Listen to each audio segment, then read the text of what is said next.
Hello, everyone, and welcome to Patriot Underground. Today is March 7th, 2022. Thank you so much for joining me to discover the truth beneath the surface.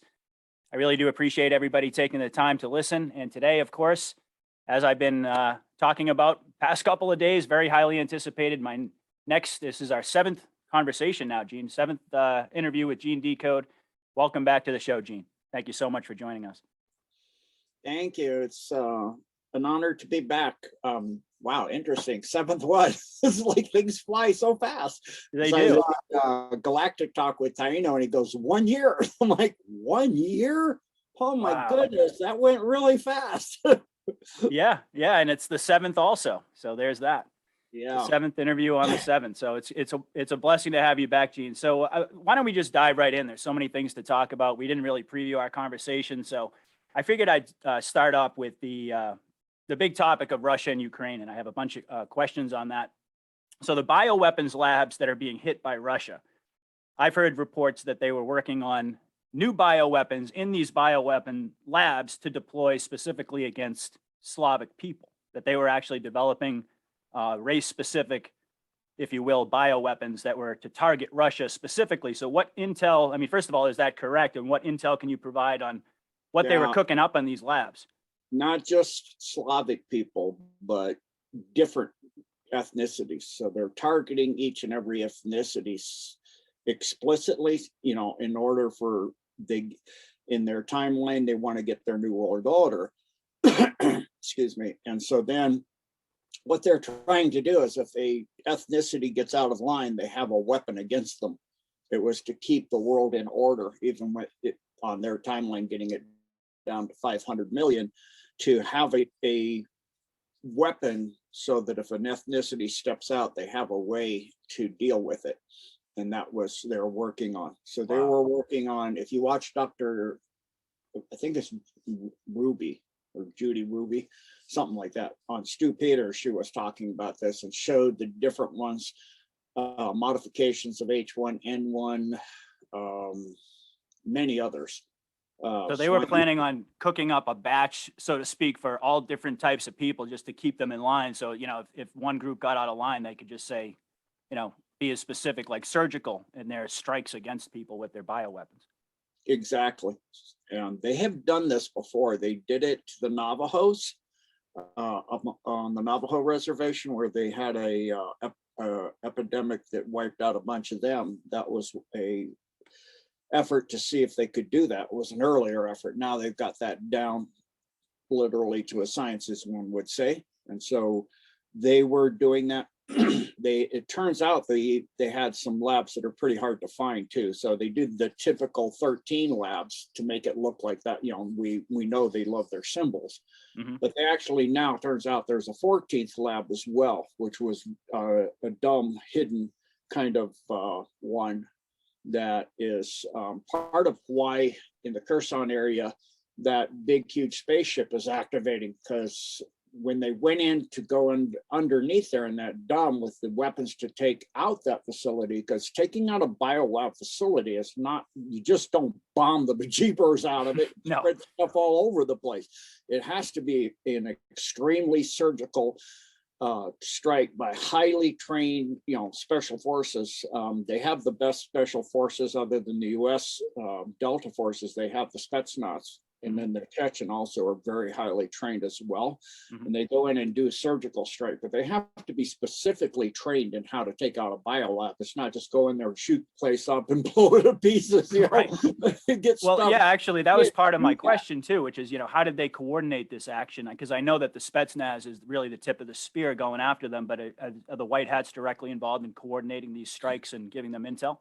Yeah, the Galactic Alliance and the Earth Alliance is very specific in how to do the targets, what targets, where, for very, very precisely. They have technologies that they could actually look through the Earth completely, all the way through, end to end. They can see precisely at such and such a depth, what's here, what's this, what's that. Now, they've developed some really high-end technology stuff, and they have the ability to completely cloak a soldier, where are a military person going in so you couldn't see them at all, yet they have the technology of different detectors neutrino, infrared, all kinds of other things, we don't even able to name because we don't even know what they're called or what they use, that are able to detect fifth density negative, like Draco or Killy-Toker, the tall grays, any of that. They can go in and find those things. And then you can't just again, it's even harder than a biolab, is you can't just kill a fifth density negative, because they'll just come back again in another form. Because at that level, they're mostly starting to be beyond corporeal. So if you kill the physical vessel, they just come back and they manifest a new one. So you have to be able to lock them down immediately. It's like when they took the 8 Killy-Toker to hack the AI Queen signal. They can't kill them, or the signal immediately is detected by the termination of that, or that they've even been captured is immediately detected. So they had to put them in a stasis immediately, a stasis field. And that's how they have to do the fifth densities. You have to have something at operating at fifth density, first of all, which is way beyond the sciences, the average person knows, to lock that being down and then transport them off world to Andromeda, where they're gone to the Council of Seven for judgment. It's a very delicate, even more delicate than taking out a biolab. It's a very delicate procedure. So in those DUMBs, it's not just the biolab that's delicate procedure to take out. It's what's in the biolab too. You've got that kind of situation as well. Besides the, rescuing the personnel that are being tortured and used for the experimentation to make these weapons and to help and heal them. You've got, bioweapons that are in beings that are being tortured with them and trying to see how it works on them, and being taken off world to go to the med beds and stuff. That's what they're using the med beds at this time, is to, help the people coming out of the DUMBs all over the world, but especially right now in Ukraine, which, most people have now realized that Ukraine is just the later result of what they're calling the KM, or the Khazarian Mafia Empire, that was started by way thousands and thousands of years ago, but is the long-term result of an infiltration to this world of a negative group that came from a constellation known as the planets there don't exist. They blew up their homeworlds in their experimentation. That's how bizarrely insane these beings are.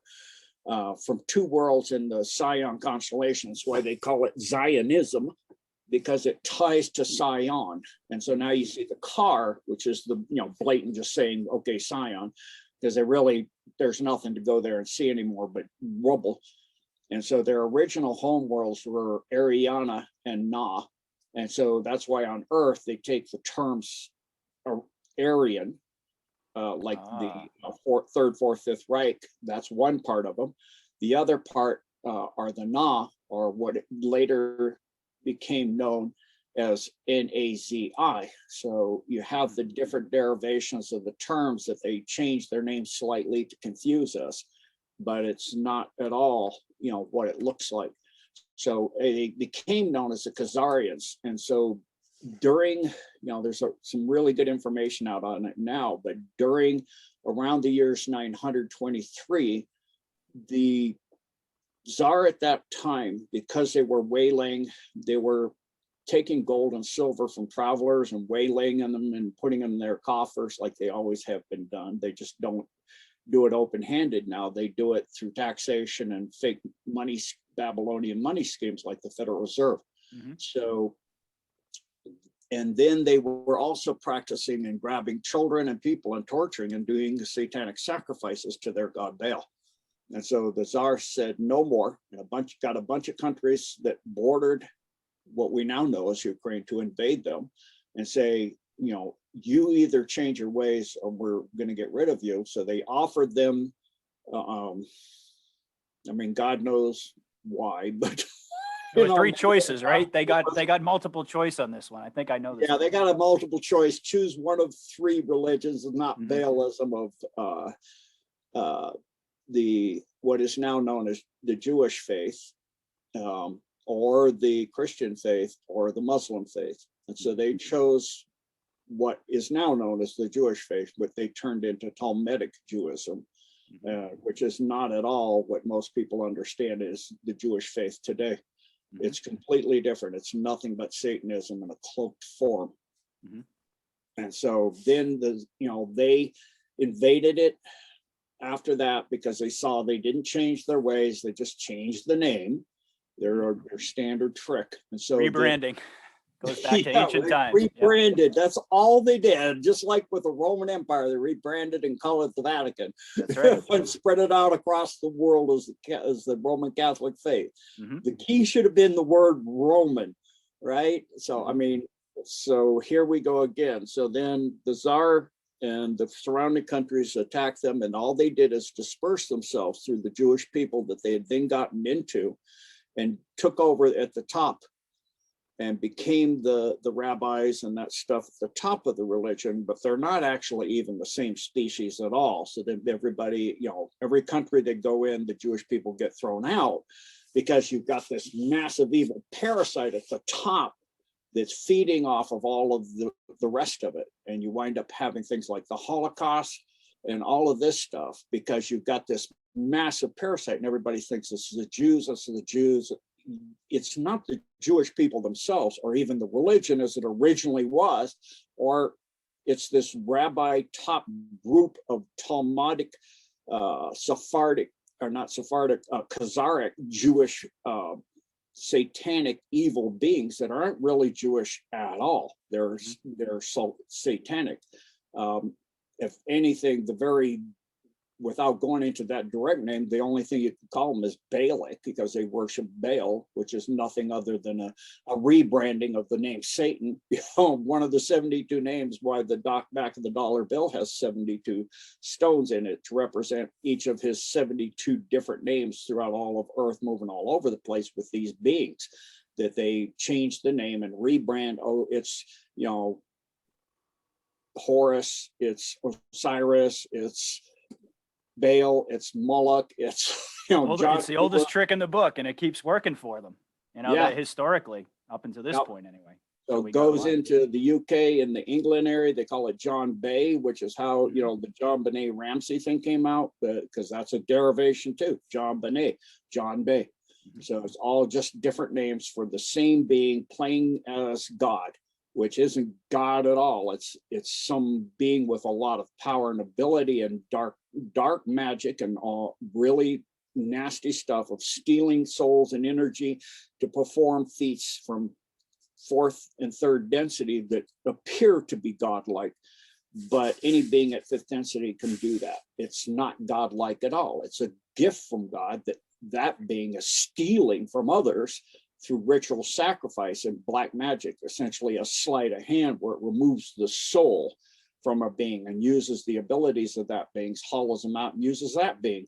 So that's the ongoing game they've been playing, and they get a lot of power from that being and doing that. And they literally do it like multi-level marketing now, where a being can get you to sell your soul, then it gets a piece of that, and then a little grain of sand of that and gets power and wealth and fame, which isn't hard for them because they've infiltrated pretty much every financial institution and control them all on Earth, through BlackRock and Vanguard is there too. And those are the same thing too. This is what they do. They create opposing things that seem to be different things, but they're the same. They each are primary stockholders in each other. So they're the evil of two, the lesser, not the lesser of two evils, but the evil of two lessers that are just one thing appearing as two things, like the Democratic and the Republican Party.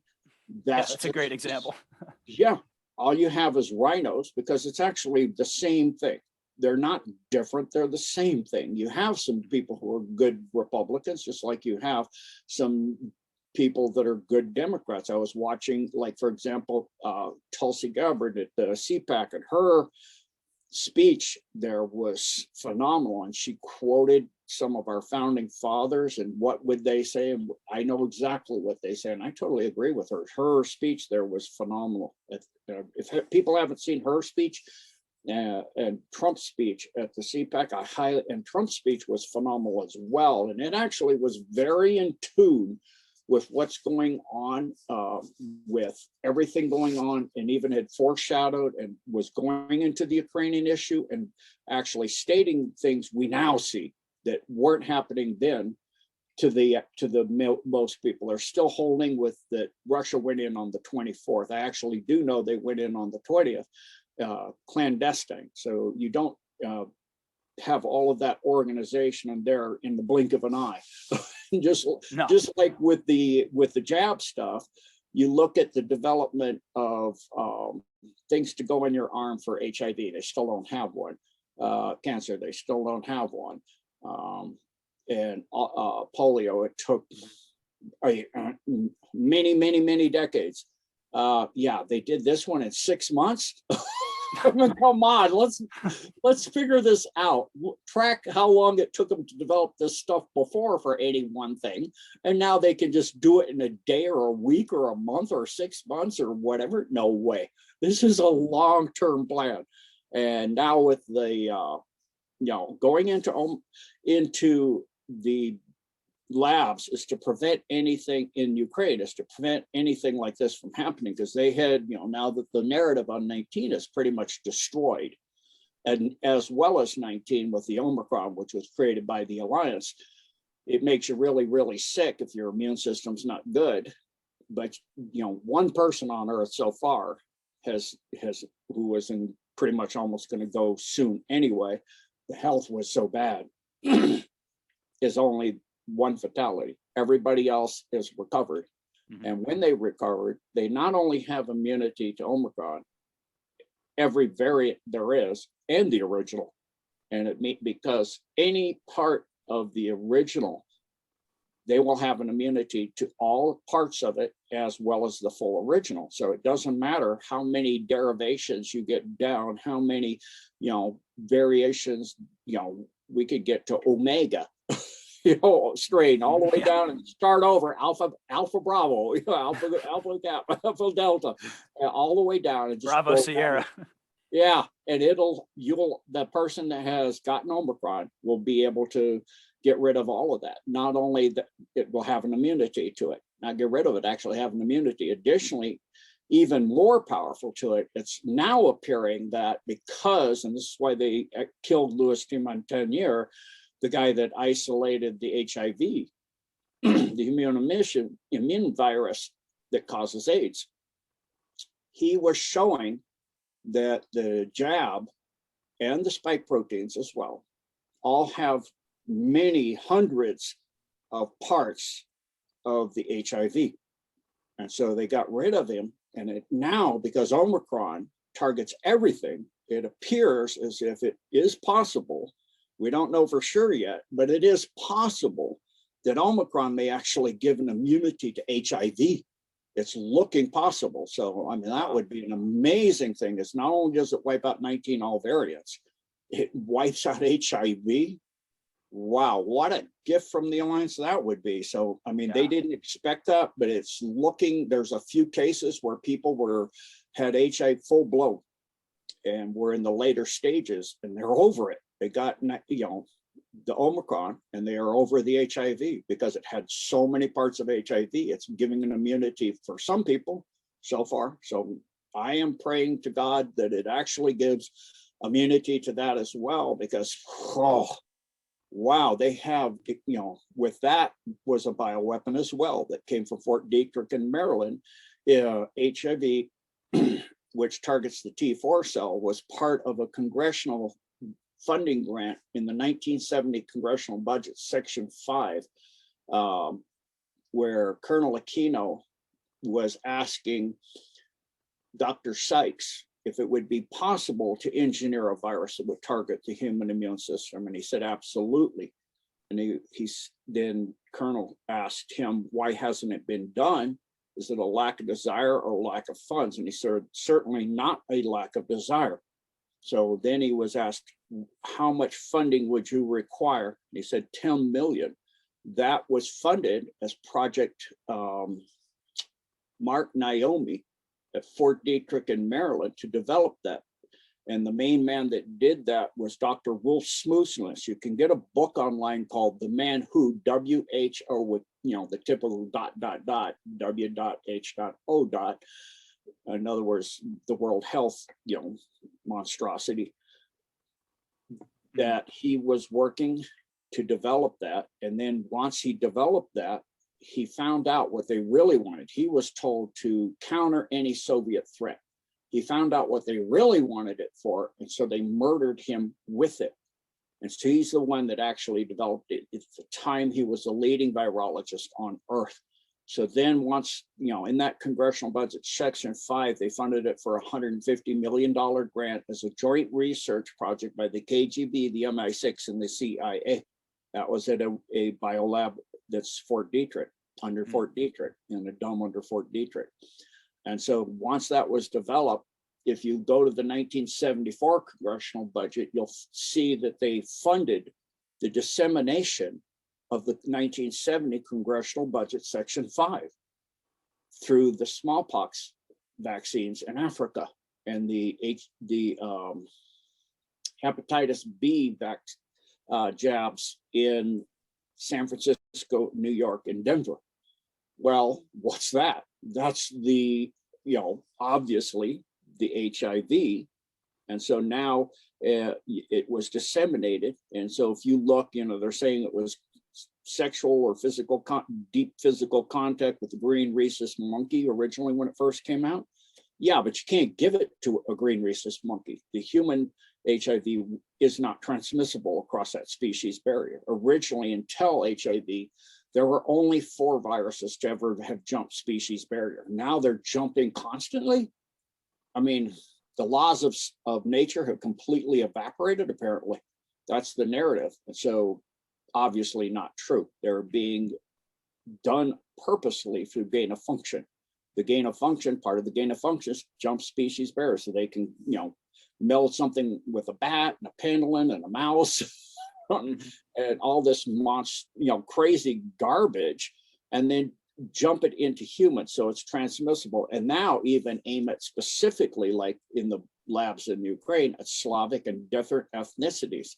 So they were literally testing them on the Russian people, like all of the warfare we're seeing where they're going into bombing buildings and showing the Russian armies bombing buildings and shooting civilians and all this. That's actually the Ukrainian military from over 7 years ago, the footage you're watching. So they were capturing and bombing and captured the people they were capturing then that were in the Chechen and military and things underground. And at that time, and the Russian people there that were resisting that, they are taking them to those labs and using them as live experimental animals because they don't respect life at all. My goodness. Well, yeah. I actually heard that this is something that I had heard different theories about, but the last, I think it was a conversation you had with Janine on Turn the Page. You mentioned that Putin was actually swapped out long ago. And I was wondering, is it accurate? First of all, I was wondering if you could kind of get into the backstory and give us a little bit of intel on how and why that happened. And is it accurate to call this guy, I mean, the Putin that we're seeing, is he a white hat? Yeah, it's accurate because he was swapped out by the Alliance. Okay. Very, very, very long ago, which, you know, just shortly before he came out in Russia and said that the New World Order crowd worships Satan. And they're Satanists. And then later we saw him handing the ball to Trump, and that's very significant, where he's handing the soccer ball to Trump. So it's meaning that they're handing the ball back and forth on this. So if you look what actually is happening, it's not now in Kazakhstan, their internet's offline. So they had a trucker convoy. It looks like they're not allowing any information about that because they were doing mandates there too. In the trucker convoy, they're not letting anything going on in Kazakhstan. So perhaps, I don't know, either they're just silencing all the information on the convoy there, or, you know, total censorship, or there's actually something similar to what's going on in Ukraine going on there, and the Russians are involved there. I do know the Russians also went into Croatia and did in Poland and took out 2 biolabs there too, in domes. So there is ongoing, special forces, very small group coming in, plainclothes, all of that going into that lab, and the government and the people aren't going to admit it because the deep state tells them you can't even cover this at all, because to cover it admits that was, what are they doing in here at this location? And then you see all, they've eradicated all the transfers of funds through Smokey Joe, both as VP and as supposed president now, from the time of Obama all the way to now, of transfers of funds to create and give them the biolab technologies, equipment, everything they needed, funding and everything. Well, that's now been eradicated. Of course, you can't ever really get anything off of the web. Well, let me ask you this, because I've been curious and I've speculated about Zelensky, because we know that the guy was an actor. We know that he played the president on TV, pretty close to when he actually got into politics, which I think was around 2019. So I've been kind of curious about this guy. Is he really, because I've heard you talk about his lineage, you talked about his background, definitely being a mankind type.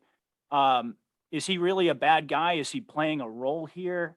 What's your take on Zelensky? He's pretty much just like a movie star.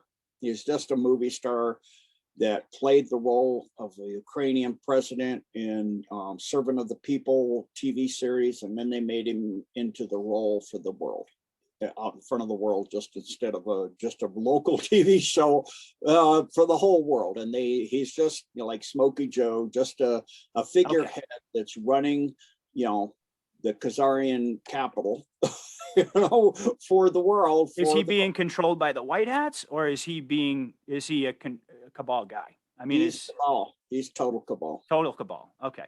Yeah. All right. Well, I actually mentioned also, I had a question about this because I heard you talk about that the cabal took out a bunch of satellites with particle weapons from a dome in Odessa, I believe you said it was. And then maybe there was another in Chernobyl. They may have actually coordinated an attack on Starlink. And that when the Russians went in there, that Elon Musk was able to repair the damage that was done. So I guess my question is that, if you want to talk about that, certainly, but my question stemming from that is, do the Starlink satellites have any kind of, because we know they have offensive capabilities. I've heard you talk about them, being able to generate lightning bolts and such and so on. Do they have any defensive capacity? And whether the Radiant Guardians, which I believe is the group in the out to the Kuiper Belt, if I'm not mistaken, can they prevent these types of attacks on this new infrastructure? Radiant Guardian goes from the asteroid belt to the sun. Radiant Glory goes from the asteroid belt to the Kuiper Belt. Okay, I got them mixed up. Sorry. Yeah. So the Starlink is a complete SDI worldwide. So the whole thing, even, Biden is rattling the saber and saying, this is nuclear war if you do this, blah, blah, blah, blah, blah. He can't, because first of all, he doesn't have the football, because it was never given to him, because he's never really been recognized to have won, because he didn't win. That's all smoke and mirrors. That's why I call him Smokey Joe. But as far as unlimited nuclear war or even missile launches at all, you would have to drive them into place now, or walk them, or carry them in somehow. Because if you do a missile launch, even the hypersonics at low ground level that can hug the ground, 5 to 30 feet above the ground at hypersonic speeds, the Starlink can take that out. So it's, they can literally vaporize that weapon. Now, would those be considered direct energy weapons? Yeah, from Starlink? Energy weapon that transmutes everything into pure, it transmutes it interdimensional and puts it back into the source stream. So the weapon just ceases to be. It's extremely high technology, but it ceases to be. So I did pull up this for people so they can see this. On the sigil of Satan looks like that. Does this look similar? Oh yeah, sure it does. I actually saw a meme, something similar to that on Telegram, but yeah. Yeah, so the Khazarian, that's a sigil of Satan, and each sigil slightly different. So if you go and put, you can see I put here in Duck, sigil of Satan. So if I put sigil of Moloch,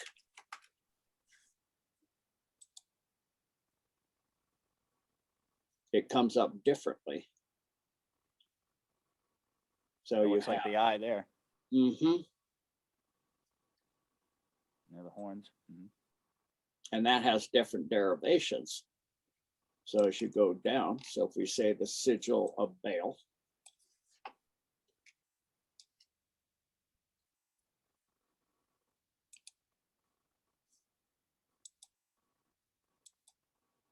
The sigil is like a crest, right? it's More or less. a device that you bring a being up from Okay. the underverse with satanic sacrifice, in like this kind of a thing where you have a circle within a circle. And usually within the circle is a pentagram. This sigil actually has the pentagram within it, but the sigil of the lesser key of Solomon of Astaroth, the demon Baal, sigil of demon Baal, that is actually pretty much that. Yeah, it sure is. Pretty darn close. So, you can look at the different sigils, and there's different derivations as long as it still will bring the being up and has the energy structure of the being is what they're doing. So, you can look at the different ones and easily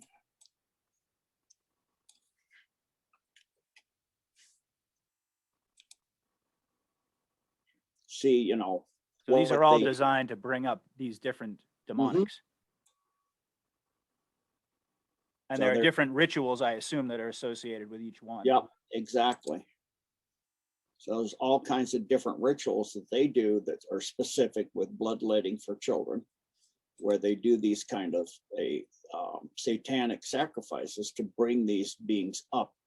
They have to have a person with certain powers, and they're outside those double circles in another triangle within a circle again, with protection around them, etc., so that they can control the demon. That's why it said Solomon in that one I was showing, and the demon can't get into the person. So the fact that these sigils are so similar to the the actual flag of Ukraine, I guess the conclusion we're supposed to draw from that is that this really is the Khazarian mafia, going back all the way back. And as you talked about, they don't have terrestrial origins. They really have non-terrestrial origins. Yeah, exactly. So, this is from his career back in 2014. He was an actor and a stand-up comedian and all of that.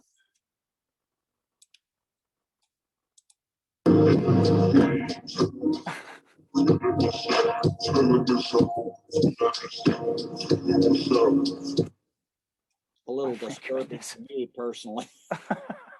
I hadn't seen that one before. I wasn't ready for that one, Gene. That's a bit on the lady Gigi, the GAGA lady, a bit on the disturbing side. Yeah, absolutely. Well, the reason that I question him, is this a guy or not? I don't know at this point with that. Well, honestly, yeah. I mean, that's one issue right there. But that's why I was so curious about him, because it's so bizarre, the timing. And Q told us that what makes a great movie, great actors. We know this guy is an actor. Everyone keeps talking about how he's an actor. We know that there are people playing roles. So I just was curious, where he actually stood. But good to have you actually clarify that one. Yeah. So a couple more questions I have on Ukraine, and then we can move on from that. So curious about whether or not they've ever had any kind of nuclear weapons or nuclear capacity, because I've heard reports both saying yes and no. And I actually heard that you discussed that the servers, some of the servers that were obtained by Spetsnaz, revealed where the uranium that went missing in the Ukraine, something having to do with that. So I was wondering if you could speak on that issue. Yeah, so originally, during the Oscars, they were doing a presentation and they were asking through code where to move the uranium originally. And then Trebek stood up, and his wife's from there. So that means we'll move it to Ukraine. He said, would anybody host, what they were talking about? It's all code speak.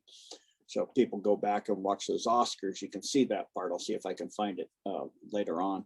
But in that, they moved it to Ukraine, and then the Ukraine moved it to Iran. Iran put it into Syria.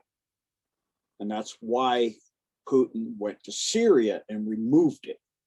He went into Syria and blew up those dumps and removed the uranium for weapons grade uranium to Russia, so that he would not have that, obvious danger. And, it's like 107 said on David Nino's platform, that we didn't tolerate nuclear weapons, and we wouldn't tolerate labs with weapons that would target our people, bioweapons, in Cuba or Canada or Mexico on our border. And we're Absolutely supposed to just say it's, Putin should. He should just tolerate that. The Ukraine was asking, Zelensky was asking to become a nuclear power and have nuclear weapons on the border of Russia. You could literally drive them in, because you can't launch a missile now. They could drive them, hike them in, put them in a backpack, have somebody backpack them in. They're not that heavy and big. A good special forces guy could do that. I mean, a group could bring them in, easy, assemble the components, and you'd have weapon right there in Russia. All they have to do is hike through the mountains. They could hike through, Alti Mountains, go up through China, loop around, all of that, because China would be, yeah, sure, absolutely, no problem. They're like, yeah, we'll do that. Let you go through. Then our hands are clean. We don't know where you went through. You go ahead and do it. So and it would all be through code speak, so you wouldn't be able to, the average masses aren't going to be able to see, they said it right there. No, it's not going to be that blatantly obvious. They're just going to use codes, and they would allow for that to happen. So of course Putin has to go in there. And when is he going to do this? Is he just going to wait forever? He's been telling the US and Ukraine to come to the table and become neutral Ukraine and all of this and they've been violating the Russian people and killing them and experimenting on them for over 8 years, and killing them, and going in that whole area on the other side of the Dnieper River, the whole eastern side is all Russian people. 90% of the people there are Russian. It was settled by the Russians, created. And most of the Russians support Putin's actions. They support the war. Yeah. The media always cherry picks these little things, but to make it seem otherwise. But the Russian people support this. Please come in and stop the killing here, and torturing and kidnapping and disappearing people and all of that. Same thing they've been doing for thousands of years. Yeah, those are Russian people. That whole area is founded by Russia, because the Golden Horde, the Khanate, the great grandson of Genghis Khan, created that area. And they were in there taking anybody who settled and selling them into slavery way back when.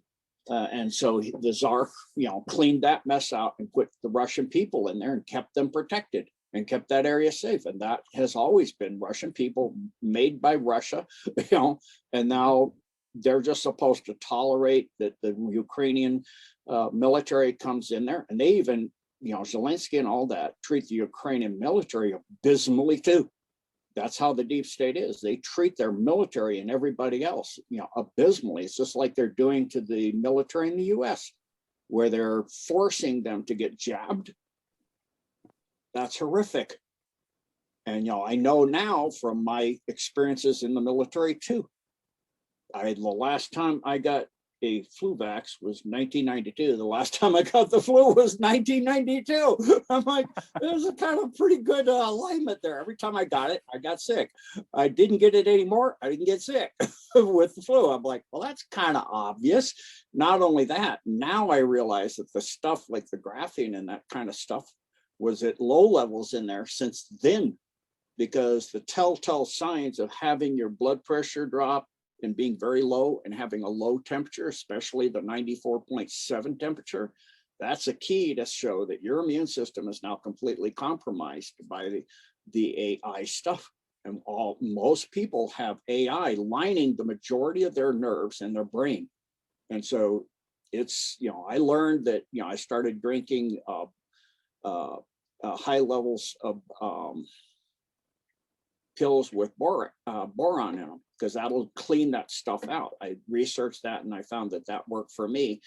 And I started, and then I started finally when the Magellans got overwhelmed me, you know, to where I couldn't even keep it under bay. And I started having breakouts like the fibers and all that stuff. I did massive research because I was in agony. And that's when I found out about the Magellan's Direct, that, you know, it's just you need potassium iodide. I was trying the Lugol's and it made me sick because it's elemental. You need that molecular bond so that your body can break the bond, use the energy to chelate or bond each of the two items to an amino acid. So your cells will immediately uptake the amino acid when it comes to the receptor site. And then the immune system can immediately use it to destroy the AI.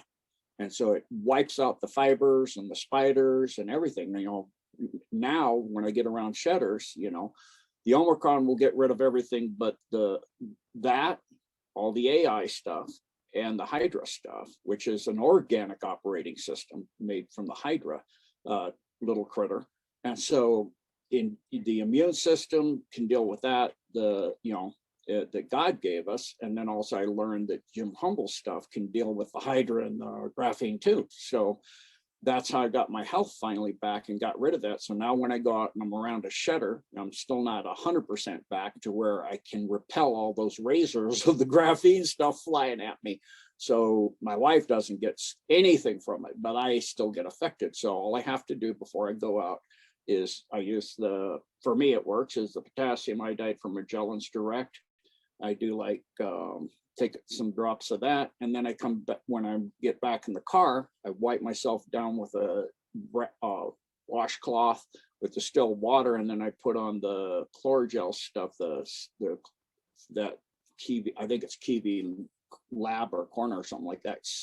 So my wife got that, and I can literally within 2 to 5 minutes feel the nanotech dying and not stinging and hurting. And I can then wipe my washcloth on that part of where I wiped it on my body and see the little tiny metallic, like razor blade like things. I literally, you know, now they've, you know, when they died, they've compacted together. They're so small, you can't see them before that. But when they die, they clump together and you can see these like little pieces of metal looking stuff on your neck.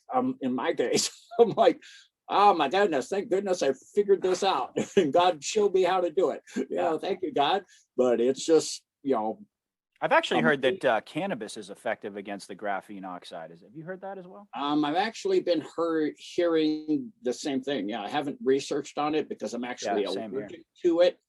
So it gives me like the feeling of fire ants all over my body. It gives me a migraine really quick, and so I can't swallow. I have anaphylactic shock from it, so I can't be near it. But, okay. Yeah, me and my wife are the same on that one, so we can't use that avenue. I don't know if it's true. That one's not going to work for you. Yeah, no, I've heard reports about that.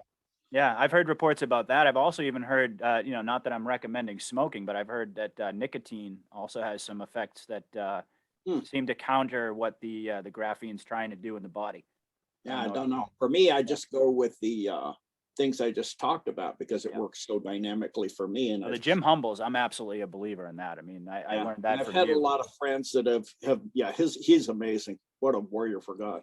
Totally amazing. I've had a lot of people that actually have used it as well, friends and stuff. And they said, yeah, fantastic. Amazing.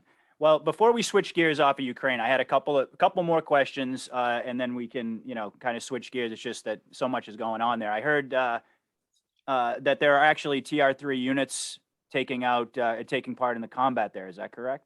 That is correct. Okay, and those would be, are those manned or piloted by non-terrestrials or human? I'm curious. Human. Wow. Okay, and is it just one side that has that technology, or the Cabal have them as well at this point? The Cabal had them; they don't anymore. Okay, all right. And my final question, because I know we don't have all the time in the world. I wish we did, but do you expect to see? I mean, what do you expect to see happen in Ukraine at this point? Because I know you've sort of talked about how it's basically a done deal, that they've gone in and more or less accomplished the mission that they've set out to accomplish. Are we going to see a ratcheting up of tensions? Are we going to see some type of Cuban Missile Crisis moment like Juan O'Savin talks about? How do you see that the situation playing out from here I on? actually don't see it getting that critical where it gets that bad, because if the time to act, and obviously they didn't because they can't, but the time to act would have been no later than the 21st, because they were solid in there by then. Now they've pretty much locked the entire eastern half down, even across the Dnieper, going up from Odessa, if you draw a line up, all the way up to the border, going to the Russian border. And then additionally, Kiev is now completely locked down as well.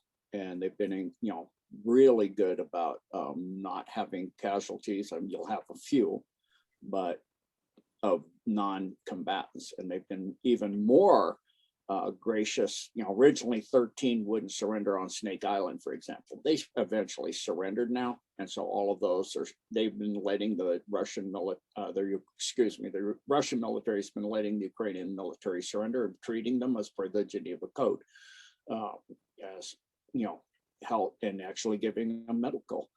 And then additionally, those that aren't surrendered, they did a cauldron maneuver where they completely surrounded them, and they're in battle. And most of that's already done too in the eastern region around Luhansk and Donetsk. And that's actually now mostly resolved as well. So it's been ongoing, but they're literally swept through that so quick. The time to really have done anything is now completely past. I mean, they can't even do anything for the cauldron areas because they're pretty much resolved too. Their cauldrons are gone. They've done what they were meant to do. And so those, which is to create a cauldron and to cook your enemy out and to remove it. And those that would surrender, they allowed to surrender. And those that didn't, then they, died as combatants, because that's what they are. So most of the major combat has already been played out in these urban areas, or are we going to see a lot more urban warfare, do you think? We may see more as they head deeper eastward, because they need to get it to the edge of the Russian areas. And so there's a line that Cossack's wife drew, which is pretty accurate. If you watch that video by the guy on Cossack's wife, his the male, the husband, he drew a line straight down the country, and it's going to follow terrain. There's actually I believe it's a railway that goes down along the terrain there in Ukraine. And I am agreed that it'll probably the Russian military will go up to that area and then end it at that location along that railway. And that's why, like Monkey Works and that guys are trying to track all this with satellites looking at the aircraft and cyber. But if you're doing an operation like this, the Russians, they don't use comms. You have comm silence during an invasion usually. And then additionally, you also, the majority of the Ukraine and Russia, all of that has massive railway systems. So it's all mostly through railways. Okay. Let me ask you this. I've had a couple of different questions from my audience, and actually I was talking to Brad Olson. He was curious about this as well. The dome that's underneath Dulce, New Mexico. What's the status on that? Is that, because I've been told that's one of real massive significance to the cabal. And if that's true, why is that true? They don't have it anymore. It's been taken. Completely removed by the Alliance. The Alliance has it in complete control. They even cleaned up Nightmare Alley. Now, where is Nightmare Alley? Excuse me for. It's one of the lower levels of the Dulce facility where they're hybriding and doing all kinds of experiments, hybriding and all of that, like what they're doing in Ukraine as well. But so this was one of the major centers for that here in the U.S., or the biggest for hybridization type experiments. Correct. And that's been taken, and the Alliance is in complete control. That's great. Yes, news. correct. Okay, so now I want to switch gears to China, if we could. So I think you and I agree that that President Xi is working with the Alliance. I think we sort of talked about this a little bit. Yeah. and that the CCP ultimately has to go. There's really no scenario where we're entering this this new world and they're having this great awakening where the CCP survives. So, what do you think? I mean, with the military situation that's unfolding in Ukraine, how does China factor in to the geopolitical equation? And do you think that the alliance is planning on having Xi take down the CCP? And if so, how? And are they going to invade Taiwan? Are there significant targets there? Yeah, so I think we'll see, let me finish this with the Ukraine here that I showed. Oh, sorry about that. Yeah, so people can see here, this is the line. He drew a straight line pretty much in this area. But you can see there's a roadway and there's also a railway that pretty much goes straight through this area here. You can see this, and it's pretty much everything to the east. This is Ukrainian. This area in here is a mixture, and then the areas, of course, Donetsk, Luhansk, and all of this area, and all of this, all the way up in Kiev, and all of this, and all the way down like this. I've heard about heavy fighting in Kharkiv. All the way up Moldova, along the border of Moldova, all of man, my brain just went on hold. All of this Crimea, Crimea, yeah. My Cyprus was in my head. I don't know why. Crimea and all of this is all Russian people. And then as you get across the Dnieper River, then you have a mixture, but this is still predominantly Russian. So what they're saying is that Ukrainian people could, Putin is saying, can go here across this area. On this will become Ukraine. And so that's already not on the Russian border, because in this area, you got Belarus. And so you have the Russian here all the way around to this. All of this is Russia.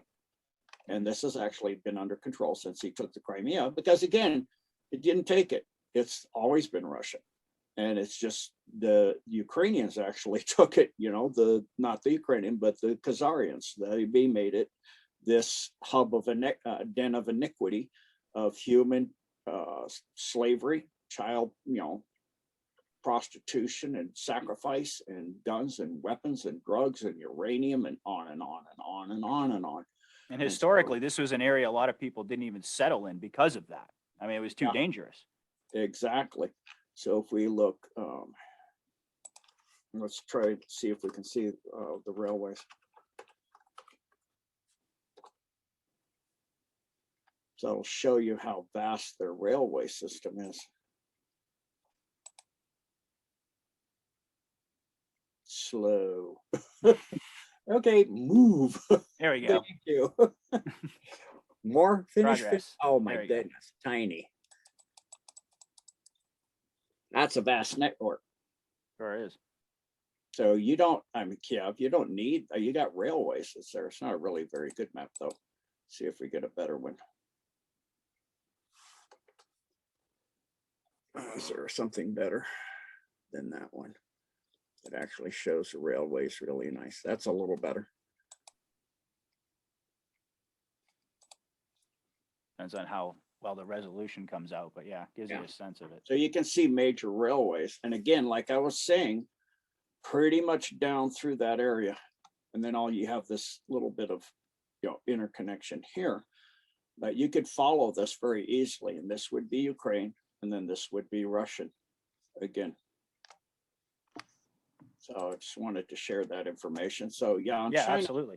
Like all you have, the CCP is nothing more than another branch of the Khazarians. It's all, when they did the communist revolution and the US was, the patriots of the US were backing the original government and all of that, and the original lineages of the true nobility.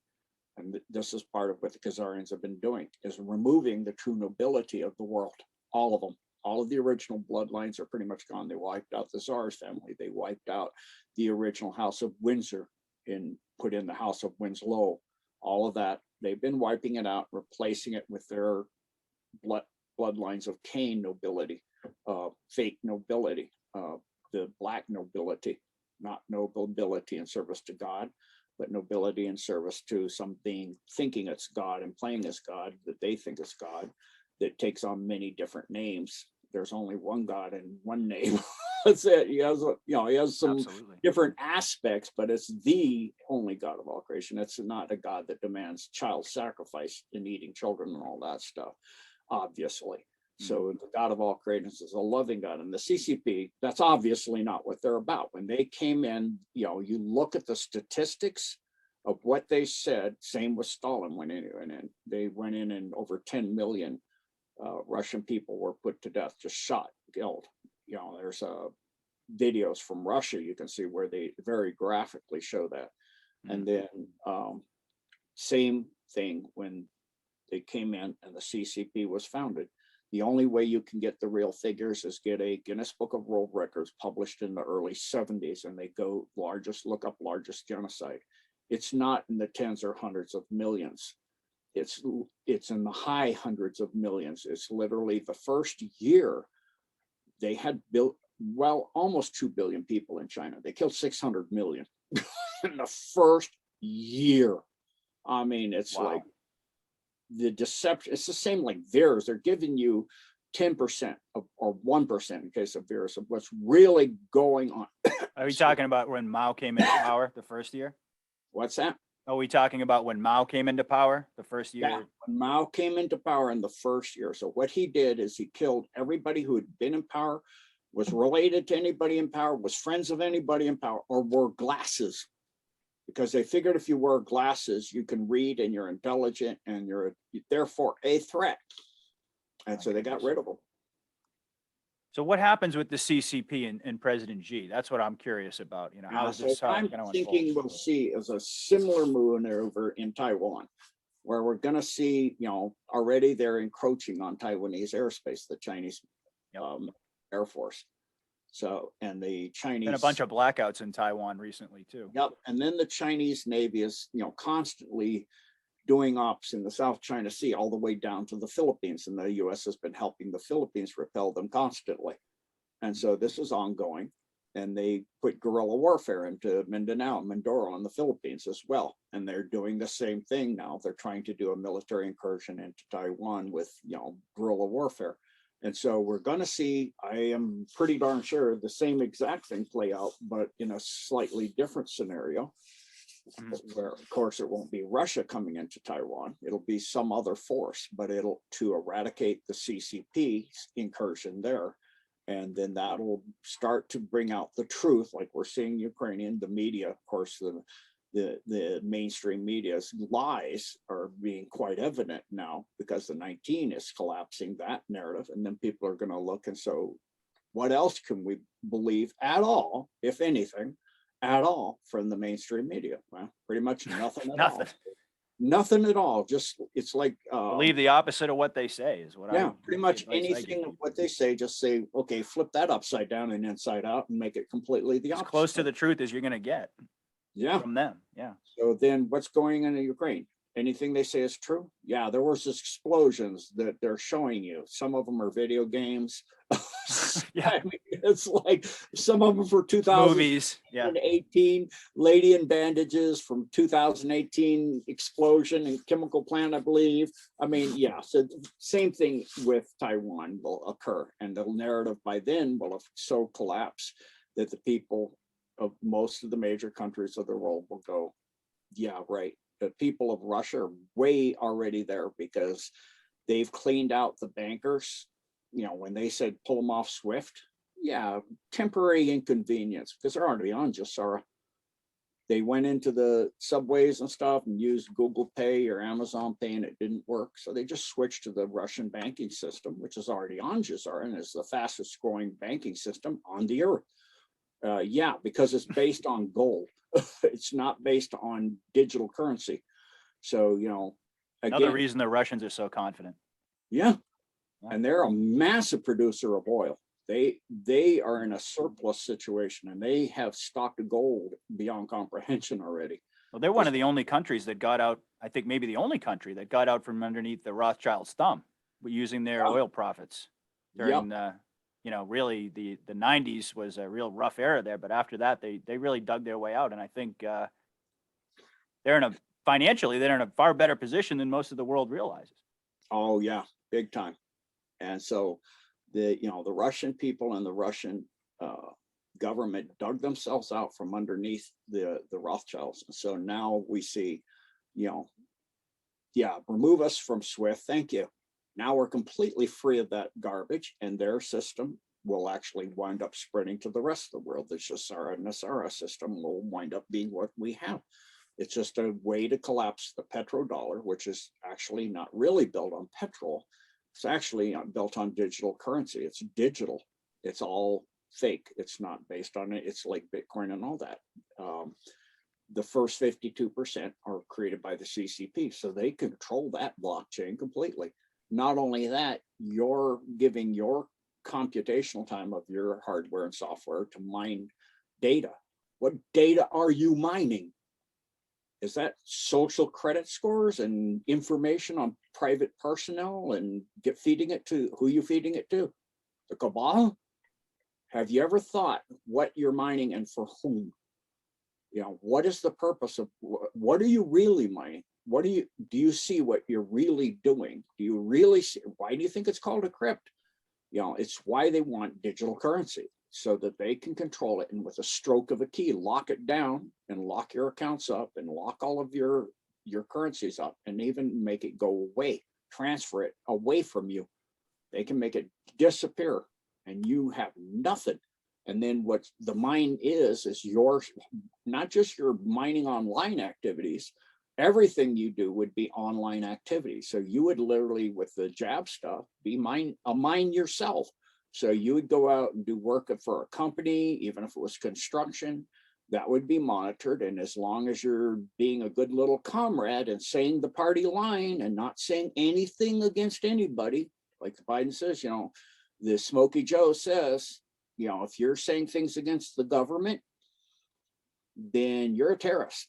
That's their definition. So you look in the Homeland directives, and you can see that through the Patriot Act, and all of that is a total eradication of the Constitution. So what does that say? It's like, Tulsi Gabbard said, anytime the government labels you for speaking out against them, you have a tyrannical government. You literally have a dictatorship or an oligarchy. That's what we've got. And then when the people have the freedom you have rampant freedom. You have rampant freedom of choice. Boy, that sounds great. Freedom of speech. And yeah. Then when the government's afraid of the people, now you're in a good situation. Oh yeah, absolutely. That's where, Thomas Jefferson said, right? Mm-hmm. When the government fears the people, there's liberty. And the opposite, there's tyranny. That's where we've been. So how do you think that when China makes a move on Taiwan, how do you think the U.S. in this pantomime with Smokey Joe responds to that? I think the fakeness of Smokey Joe will come out, and the U.S. military will act as it's supposed to under the true commander-in-chief, and it'll come out, and we'll actually see what's really going on. The people are going. Joe will say, "We're not going to do this, and we're not going to get involved because it's not our country." Da da da da da. Or what's going on there? We'll put sanctions on Taiwan. That's probably where it's going to go, and that they're doing this just like what we're seeing in the Ukraine. It'll be the same fake narrative. Well, they can't really slap sanctions on China, though. Isn't that a problem for them, for the cabal? Because if they do that, that's where everything's made, right? Well, the war would be in Taiwan, right? Oh, so they're gonna sanction Taiwan. Just like they're saying with the Ukraine. And it's really not a war in Ukraine. It's a deep state that is being removed there. It's really not the Ukrainian. So you think we're going to see the hypocrisy on full display then? Everyone's going to be, in a similar way, in the way that everybody's demonizing Russia, you're not going to see this fake administration line up against China. Precisely. I see what you're saying. Yeah. So do you think we're going to see some type of military strike on the United States? No, that'll never happen. I really don't see that as possible at all. So what happens then to DC and all of these buildings that got to go, and the Washington Monument like, and all that? Vividly bombs and all of that, and tanks and all of that, vividly all over the country, da da da. No, but you will. It's like DC has been cleaned out. They shut the whole, around the Capitol building down. Did anybody see anything? Unless you're really being careful and knowing what you're looking at. No, because it's done in complete stealth. So you think they're just going to take down the monuments and all of these things in the aftermath, but it's not going to be part of any sort of military operation? No, I don't think it'll be that way. I think it'll be aftermath. Yes, correct. Okay.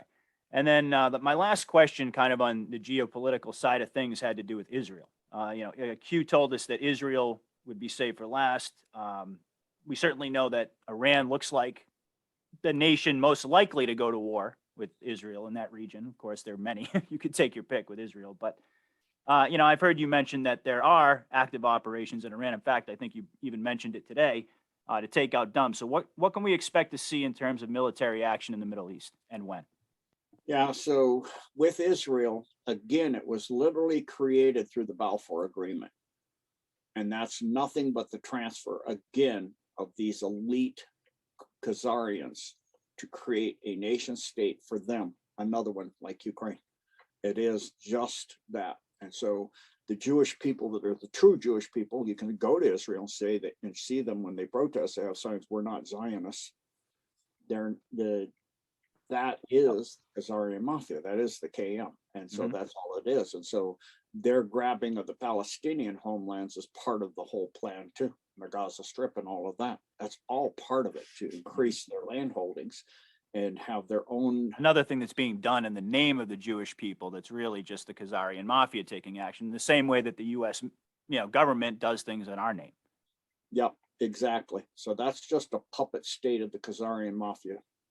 And it's the puppet state, other than, that's their religious headquarters in actuality, if you want to call it that, as far as Baal.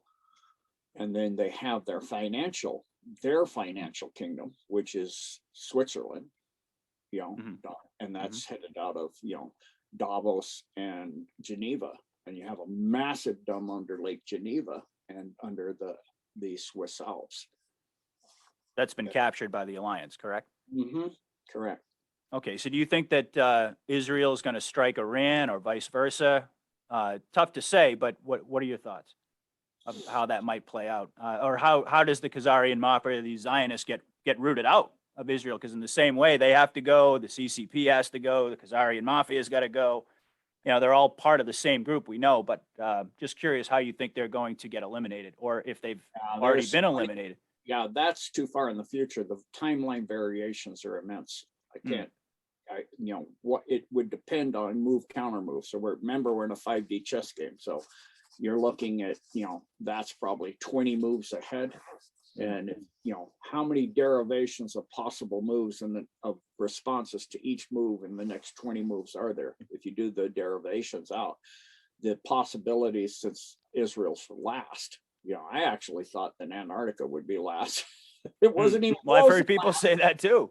Yeah, it wasn't even close to last. It was like already done now. Like it was even before Ukraine. I'm like, wow, that was kind of. That's where the Draco escaped to back to Nantucket through Antarctica, correct? Now they were given leave.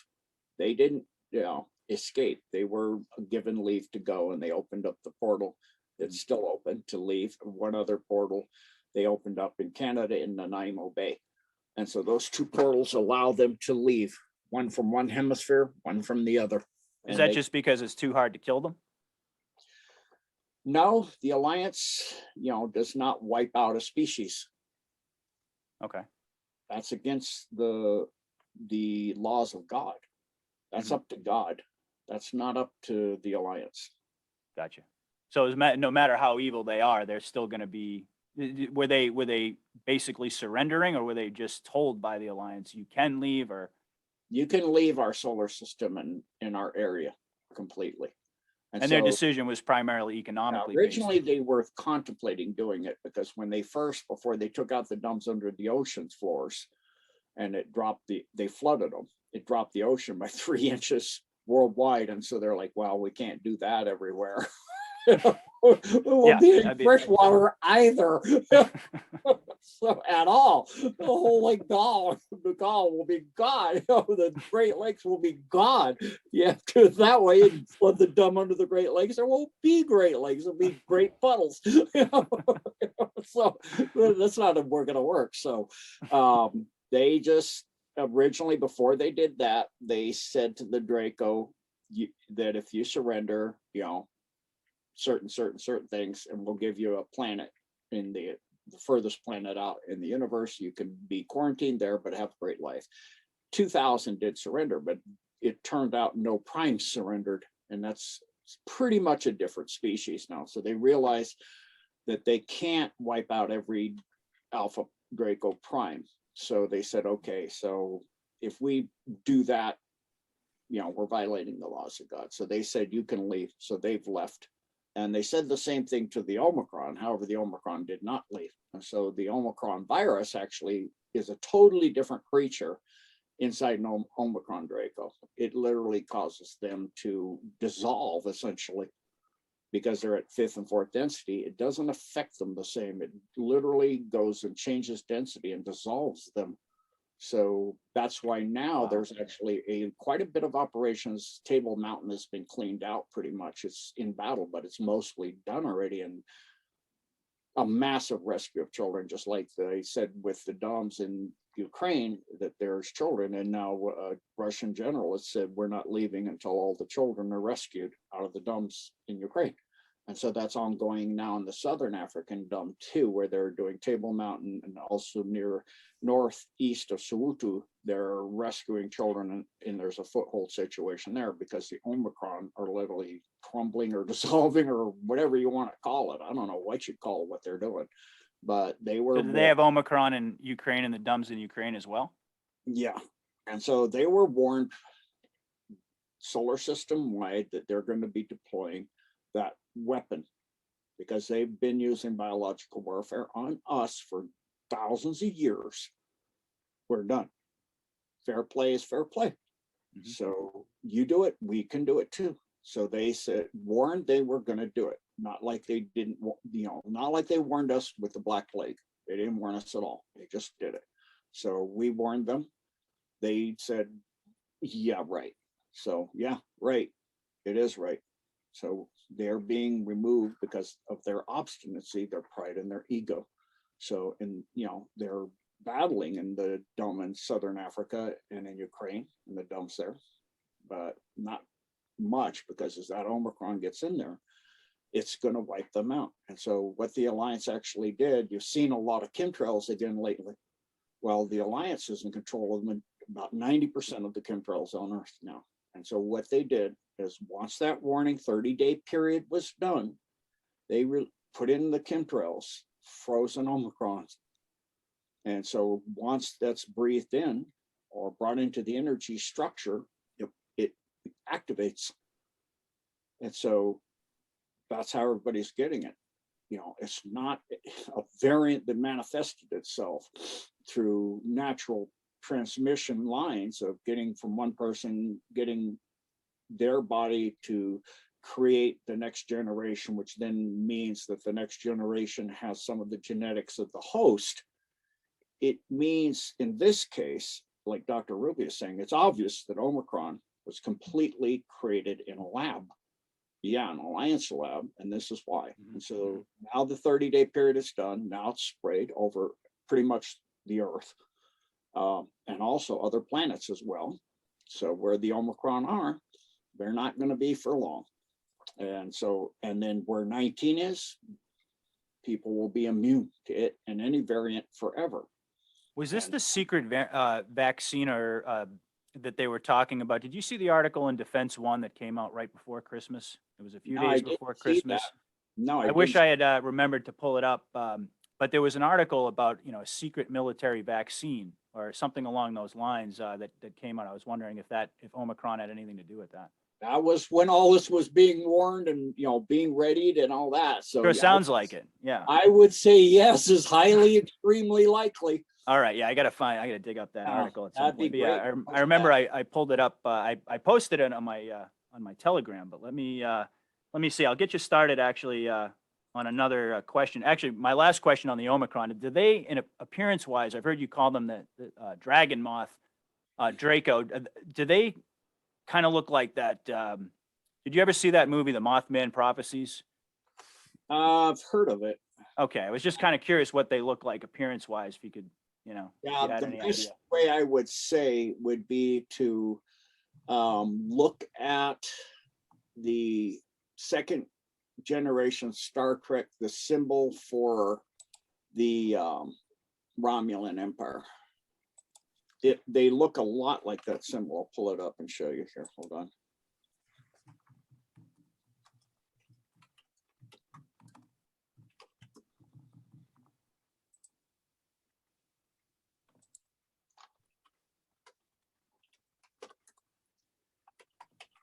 Oh yeah, it looks like I found it.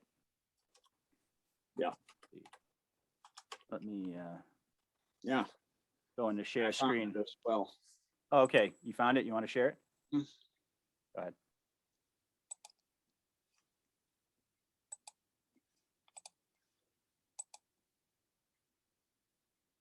That's looking on the back of one, with the horns coming out, kind of Oh, yeah. moth-like dragon wing looking Yep. thing. Yep. Yeah, That's that's kind of what I pretty was much thinking. what they look like. Actually, and they got different colors. And you said those are fourth, fifth density beings, right? Yeah. Mhm. And then if you look at the forehead area, you'll actually see a structure like this, horns coming up and horns coming down. And then the middle of the forehead, instead of like the Draco have a red eye going this way, they have a golden eye. It's where the, what is it, 007 golden Oh eye, yeah. where they got that idea of an EMP pulse. They can send an EMP pulse out of their third eye. And so that's where they got the idea for Goldeneye, the movie. Wow. So yeah, you can see different renditions here. This would be like in flight, and they get these kind of razor-like things coming off the wingtips. Mm-hmm. Yeah, Oh, so yeah. that's kind of combined with something else there. So it's not really accurate, that one. Yeah. There's really a rendition of, if you were looking up at one flying, you'd see the tail, Yeah. you'd see the feet, you'd see the claws, you'd see the wings, you'd see those razor appendages, and the head kind of looks, Almost reminds me of the Nazi eagle in a way. Yeah, it's part of why the Nazis used that, is they were not just allies to the gray, the Zeta Reticuli, and the Alpha Draco. They were also involved with the Omicron as well. So they used that as well. Oh. So let's see if that actually.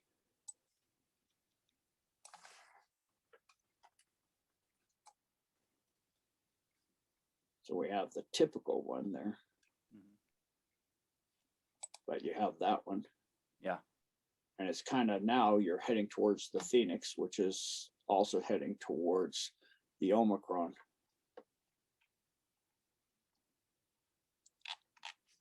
Now, were these groups related to the Tool Society and the or the other Nazi secret societies? Yeah. Yeah. And there was the Black Sun as well. That was another Yeah. one. Yeah. Symbols will be their downfall. Oh yeah. That's how they communicate, though. That's why Confucius said symbols rule the world. Mhm.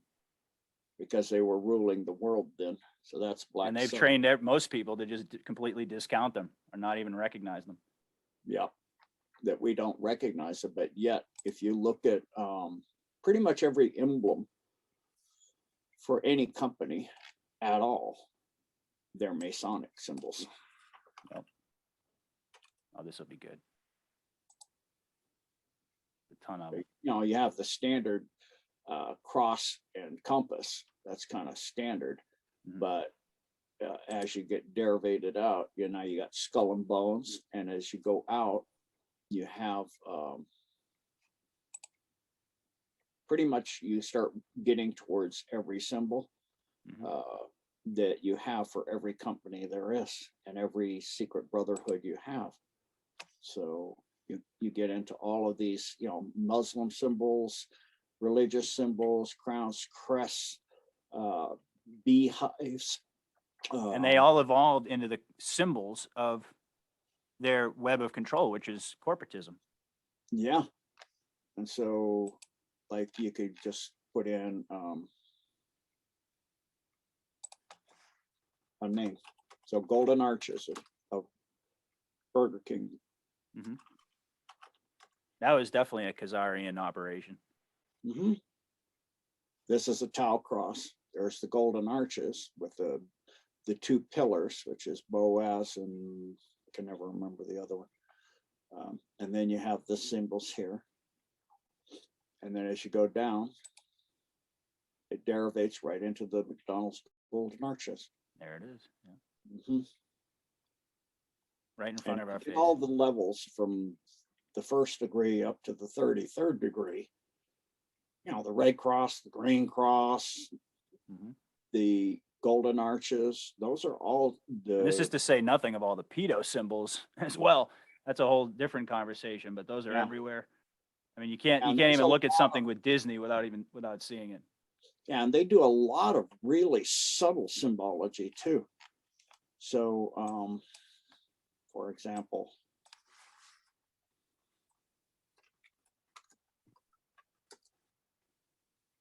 that symbol.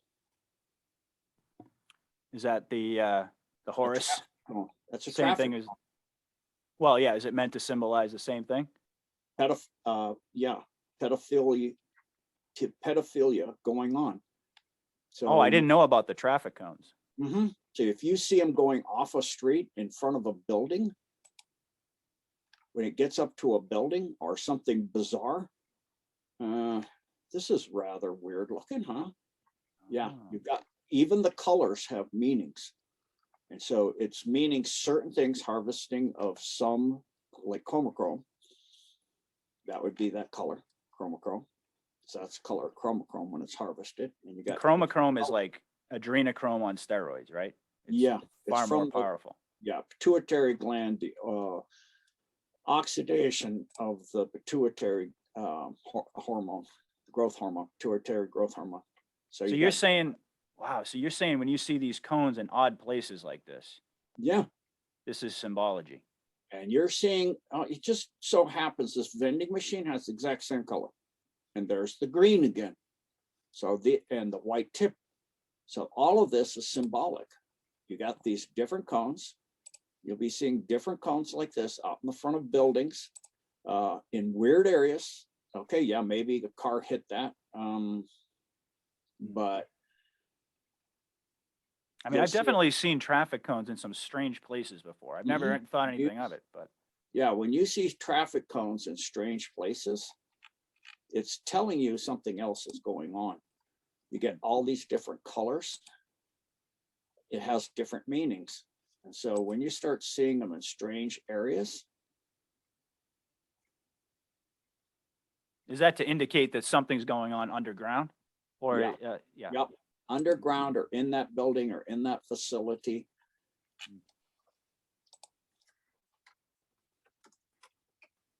And again, they have the ability to switch on certain frequencies in these buildings and hide rooms. And wow. It's like in the middle of. What is that? That looks like a video game. Yeah, that looks like a video game. Was that a dirt parking lot? I don't know. That's probably footage from Ukraine that they're using. What's this? That looks kind of obvious to me. You know. In a sidewalk, pretty off the road. So you got all of this, and people don't really think about it.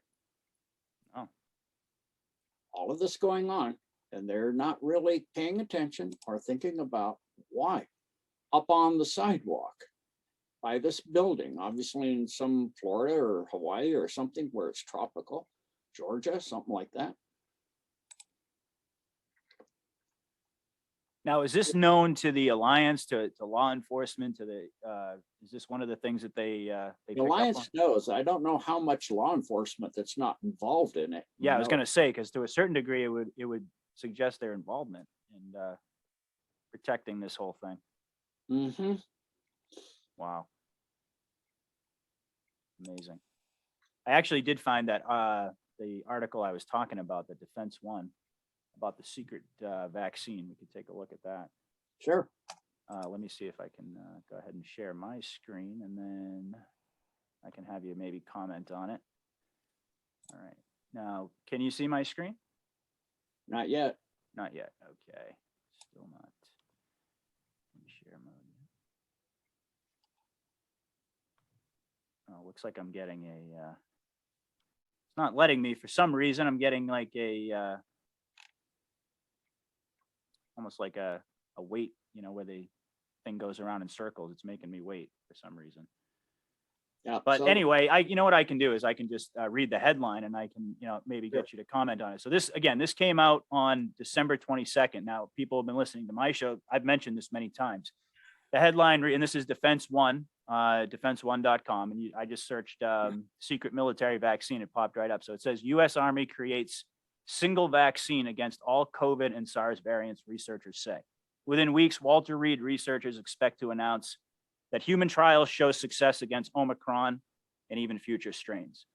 And then it goes on from there. I'll read the first couple paragraphs, and then you can comment if you'd like. It says, within weeks, scientists at the Walter Reed Army Institute of Research expect to announce that they have developed a vaccine that is effective against COVID-19 and all its variants, even Omicron, as well as previous SARS origin viruses that have killed millions of people worldwide. The achievement is the result of almost 2 years of work on the virus. The Army lab received its first DNA sequencing of the COVID-19 virus in early 2020. Very early on, Walter Reed's infectious diseases branch decided to focus on making a vaccine that would work against not just the existing strain, but all of its potential variants as well. And then it goes on from there. So very possible that could be what Omicron was all about. I mean, at the time I was expecting perhaps that, you know, we would get some kind of an announcement about this. That seemed to be what the article suggested, but now not sure what's going on there. Yep. So it's going into, you know, actually the Omicron itself is that. Yeah, that's what it sounds like. Yeah, definitely. Okay, well, let's why don't we do this? Let's kind of move on. I was hoping that I could. Oh, you want to share something else? Yeah. Yeah, go ahead. Go ahead. Oh, wow, what is that? Traffic cones upside down. In front of- Wow, where's that? You think That's what might be going on in Thomas Heatherwick's gorgeous recycled traffic cone greets London, Victoria. Wow. Hello, wake up. Yeah, of course it's in London too. Yeah, that's not a gorgeous. That doesn't look gorgeous to me. Sorry. That looks like you're telling me something really disgusting and disturbing. It sure does. So it goes back to the cone, the ice cream. Remember Pelosi and Hillary and all these people in lockdown saying, I miss ice cream? The cone?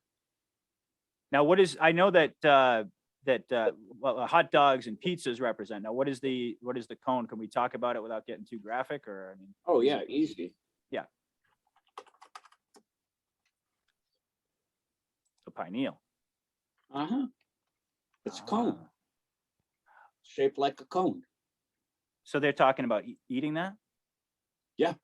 Oh my goodness. The almond. Did you say the almond? They call it walnut sauce, or the walnut. Sorry, not almond, walnut.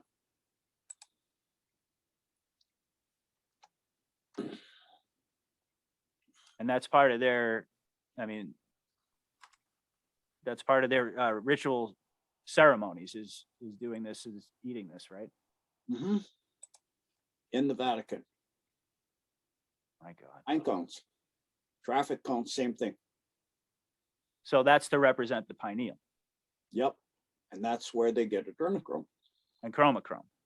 Or no, chromochrome's from the pituitary gland. Pituitary, I'm sorry. Yeah. So okay. Yeah. These are horrific subjects, folks, but they're things you need to know. Yeah, things we need to know. So pituitary is Absolutely. located there. You know, you can see it's down lower than the pineal. And it's kind of, what would you say that looks like? A heart. Sure does. Mm-hmm. Upside down heart. So when you turn it upside down, it's like a little twin chambered heart there. Now, does this in their belief system that, I mean, does this give them similar effects to adrenochrome? Or what is it? What does it supposedly do? It reduces aging. It makes you really, really strong. Eventually, just like you see, and what's that series? The new popular one with vampires, I forget. Oh, I lost track. The last one that I watched was True Blood. That was a while ago. Yeah, there was one where the human marries a vampire guy and becomes a vampire and has a baby, half human, half vampire. I don't remember. Oh. That's the basic line. I don't remember the name of the movie. I don't follow those. My things. wife would probably know. I don't know. Yeah, she mine follows too. that stuff. Yeah. So, this is part of the symbology too. And then they also use gloves, like you saw with Tom Hanks showing pictures of gloves all over the face. That's a ritual sacrifice. That means a hit. So they're using a shoe. That's another one. You see a tree out in the middle of nowhere with shoes all over it. That's another symbol. So yeah, there was the famous one with Cappy, right? Where it was his initials were like he traced in the sand and there was a glove there. I think that he posted on Twitter. Yeah. Remember that. Unbelievable. All right. So let's switch gears a little bit here. Let's talk about, because I know I've already got you to talk about crypto. Oh, you want to show something else? MK Naomi. Oh, okay. Yeah. Go ahead. Mark Naomi, where they developed the HIV at Fort Detrick Special Operations Division. Now, I had actually heard at one point that Fauci was in some way involved with the development of HIV. Is that not correct? Because I didn't hear you mention his name, but I have heard his name. HIV was before his time in working in that manner. Okay, so he really just kind of picked up the baton with the gain of function research and was able to, gotcha. Okay. All right. So we talked a little bit about cryptocurrency, how it's kind of related to the vaccine and tied into the social credit system. And it's definitely one of those topics that it seems to be a lot of people disagree on it. And I've heard you talk about it, and I tend to I get confused because a lot of people that I really respect have very different opinions on crypto, and there are people who have different opinions on lots of different issues. Obviously, like the quantum financial system, whether or not tribunals have taken place. There's a lot of kind of confusion. But I really do believe in Nasara and Jassara, and I really do believe that we're going to see this new quantum financial system emerge. I mean, can you tell us do you have any insights on what's the latest with the rollout of Nasara, Jassara, the QFS? Have there been any developments since we've spoken on this topic last time? Nothing, so to speak, major, other than Russia's already completely there. Okay. So all of this stuff, I mean, do you think that it's somewhat of a barometer in some ways? Like if people are talking and pushing cryptocurrency, that they're, have maybe a negative agenda, or do you think that a lot of people are just kind of deceived by the whole idea of crypto? Because to me, it seems very clear and obvious that, like you talked about, I mean, if the Chinese own 52% of it, they can just switch it off. And, how it's tied into the, the nano and the vaccine, and it was tied into the 5G and the social credit system. I mean, all the puzzle pieces fit, and yet there are a lot of people who are still very much pro crypto. And I'm just kind of curious about your thoughts on that, why that is. They made it, the group thing. They make it very glamorous, exciting, cool, the cool thing to do. You're really cool. You're in, you're hip, you're up to date. You know what's going on. All the terms, you're sick, whatever they want to call it. I use sick for a different word, meaning the original word is disgusting. But it's a glamour thing. They make it glamorous and profitable, and that it's an easy way to conduct financials and all this. Easy and untrackable. So again, obviously, why would you want untrackable? You don't have to money launder it now. It's already laundering itself. So it's all of this, and then the masses and the general people, even people that are pretty awake. I have one of my students, I can't convince him on this at all.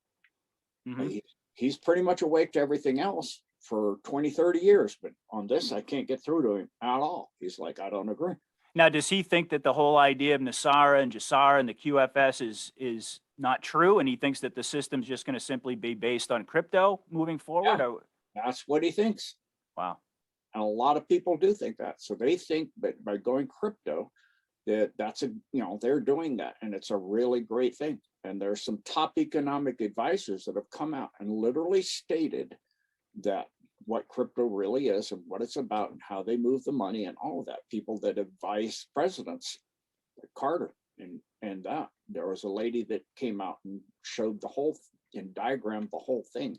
That was the economic advisor to Carter, and realized that, when he was forced to sign Nasara and all that, she realized the truth of it, of all of that. And she's been following the fake money trail going into the internet, and how they just changed how they do it in the digital currency system. So, it's just, Yeah.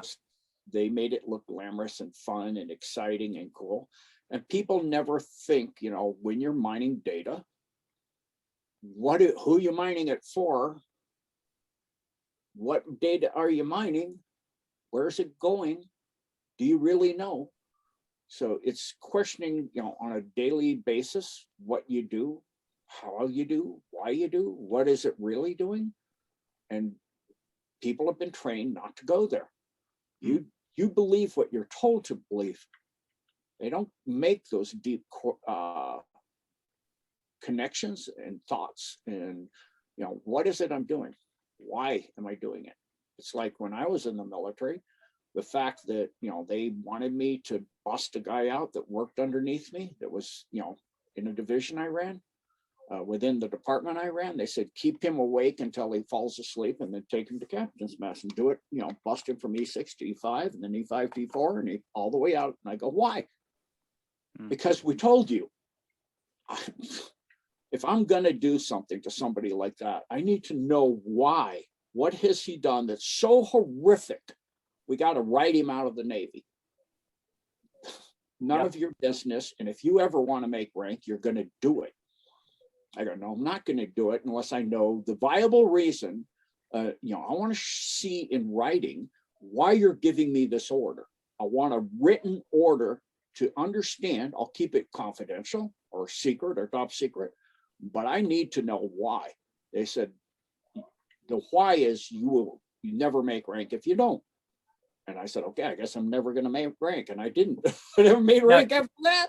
Now, Gene, you were an intelligence officer, right?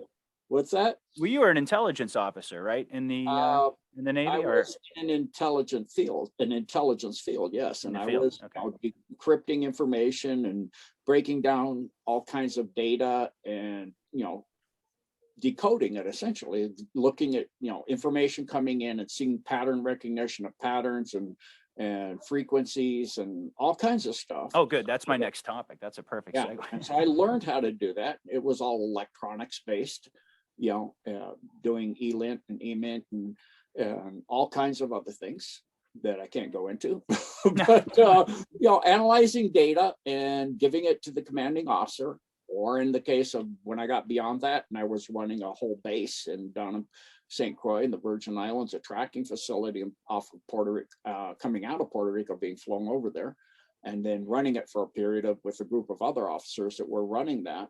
I would take my turn, and I liked it so much that, I wound up doing 80% of the time. And they had no safety regulations when I came in. And I'm like, I'm running a range and you're shooting Tomahawk missiles on the approach to the St. Croix airport. There's no, like, let's check the radar first before you give weapons free. This is a disaster waiting to happen. So I wrote all of that. And so then after that happened, actually after I retired and I went back to Puerto Rico, the commanding officer of that facility actually said, if you give us a resume, you'll be a GS-13. It's the day we get your resume, you'll be hired immediately. I don't want to work for the government, in the government, with the government, by the government, near the government, around the government. I don't want nothing to do with it anymore. I know what it's about now, and I'm done with that. And he goes, so you'd rather do construction for pennies compared to what you'd be making? I go, yeah, at least it's honorable. At least I know what I'm making. I'm doing good things for good people. And if I find the person's not good, or I'm involved with people who aren't good, or I'm working with people who aren't good, I'm out of there right away. I'm like, I'm done. Bye. I don't have like a. Well, had you not made that decision way back when, I mean, it's the decisions that we make, the compromises along the way, kind of like what you were talking about, And that's exactly how the cabal gets, for you to have the ends justify the means. Right. Once they know you'll compromise your ethics and your morality, they got you. Now they can walk you slowly but surely. They can walk you down the line to where they have blackmail and all kinds of pressure points on you, and can get you to jump through any hoop they please. Absolutely. Yeah. Absolutely. Now, I know you probably, if you were involved, you probably couldn't tell me, but I know that. Well, let me just ask you: the Solar Warden program, my understanding is that it was really born as in the U.S. Navy as their secret space program. Is that right? It was an outgrowth of they used submarines, and they converted them to craft that could leave with anti-gravitational drive, because it's high energized noble gases between between the inner hull and an outer hull that creates the gravitational effect at high energies.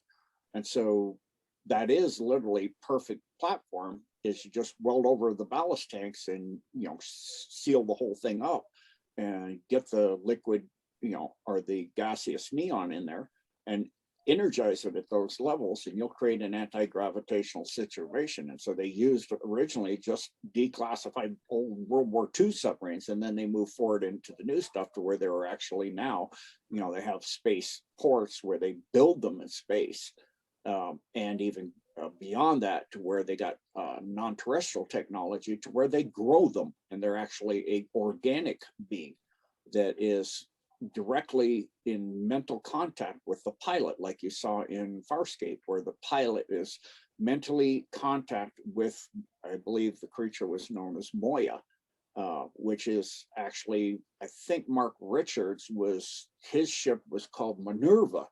So it's pretty much, or something very close to that, but I know there is a craft that's called Minerva that, I don't know if that's Mark Richards' craft, but the pilot is telepathically and actually somewhat physically linked to the craft. So they become kind of like one organism, so that they create a bond, and that person is the only person that can navigate that craft. It's grown to them.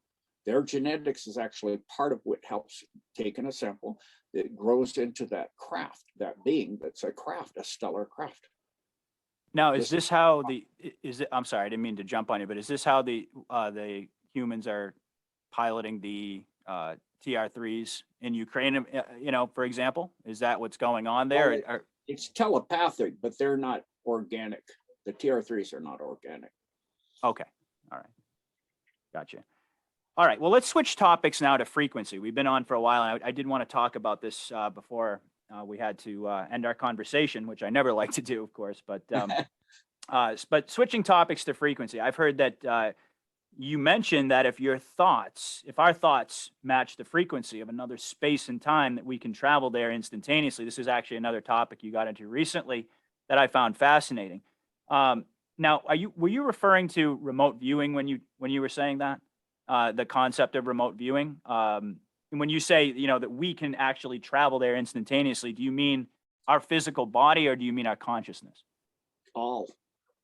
First, it'd be your awareness, your consciousness at a soul level, if you do it properly. Most people do astral level, which is, very dangerous and not very accurate, because the beings on the astral, many of them are dark beings, so they can make you see anything you want to see. Whatever you want to see, they'll know, and they'll show you what you want to see. So you won't be seeing necessarily what's actually real at all. And so on the soul level, that's not possible.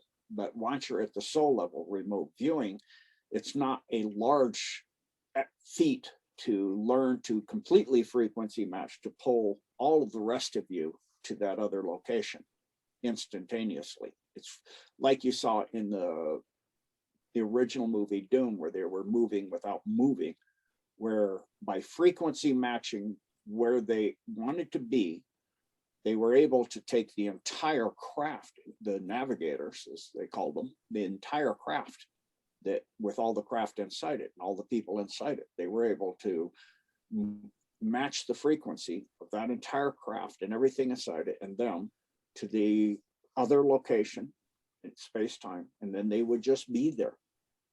Now, is that something they can do organically, or do they need technology to be able to match those frequencies to make that happen?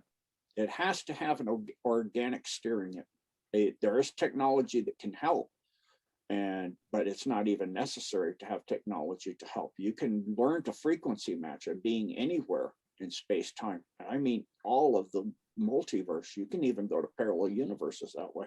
It's what they call sliding. They do that with technology, but that can also be done by frequency matching the quantum signature, what universe you want to go to. So how can you explain that to people who, are just trying to wrap their brain around what it would actually take for that to happen? Because I think for most people listening, I mean, I think my audience is very awake, but even still, and myself included, it seems like totally miraculous that you could just instantaneously travel to anywhere in space and time by matching frequency. But how can we understand that frequency matching process? I mean, I know it's very complex, I'm sure, but what are some of the basics that people should know? Well, first, it would require you to feel frequency. So most people are aware of, you go from Chicago to New York. If you're in Chicago, you can feel the city and the frequency of it and how the people are. They kind of emanate that frequency. Mm-hmm. And the New Yorker is different. And San Francisco, it's getting less different because the cabal is making it less different, where it's just all global, one frequency. That's their thing. But if you go back 30 years ago, they were significantly different. San Francisco, you go back to the 70s, felt completely different than Vienna or any of the big, cities and even states. You can feel when you drive across a state line in the US. You go from, that's true. Yeah. And I've actually seen this. I drove down to Contact in the Desert at Indian Wells. And when I drove across the border from Utah to California, it went from pouring hail and rain, like somebody drew a line, to completely sunny skies. And I pulled my Jeep off the road and turned around and got out and looked behind me. And I'm like, oh, it's the state line. It doesn't allow the weather to cross. And I've seen that before, where you can literally see the weather change on the line because it's a different frequency. It has a completely different frequency, and the people in that area have agreed, we don't want rain and hail today. We're going to have sunny skies today. So they don't have it because that's their frequency. That's what they want for that day, for their area, and they are controlling that area. That's an agreement. And so they're setting the frequency. And so once you learn what the frequency set is, all you got to do is match it. And so, you can actually, what I've done is I have what I call sacred places. So I'm out in the wilderness somewhere, and it's a spot in space and time. So there was a place I used to run up rivers and climb waterfalls when I was in Puerto Rico after I retired, and during the time I was there when I was running the base too. And so I would go and get up into areas where very few people had been, none in essentially 400 or 500 years, because I'm climbing up underneath a waterfall, which is actually easier. Slick rock is easier to climb under a waterfall than dry, because you can cup your hands and the water will suction cup your hand on there. The force of the water will push you onto the rock from below. It's kind of like what Victor Schauberger, it actually gives a slight anti-gravitative push to you as you go up the water. So you're actually getting pushed up from underneath. It's bizarre. Oh, that's helpful. Yeah, and you can actually capture air in your elbow. Put your elbow over your forehead, you can capture air because it's falling and has air in it. So you can breathe and climb for an hour under the water. The water's nice and warm. It's 84, 87 degrees. It's beautiful. And so I get back in areas that nobody had been. And there was a place where 3 rivers came together as one. And it was incredibly beautiful. So I sat there for about an hour and went down to the quantum level and feeling the frequency of that moment in space and time. And I memorized it perfectly. I completely matched it into my beingness for all time.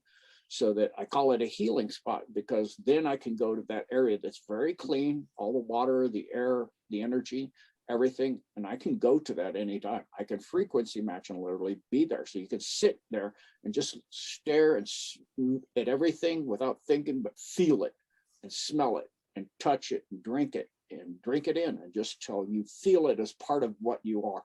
You merge with it. Then once you've done that, you can forever go back there. And it's a practice of, over the next few days of constantly, getting it more precise and learning how to more match it. It's like in the movie, there was a movie where a guy went back in time that way. He literally envisioned the time deeper and deeper and meditated on it harder and harder till he was in that time.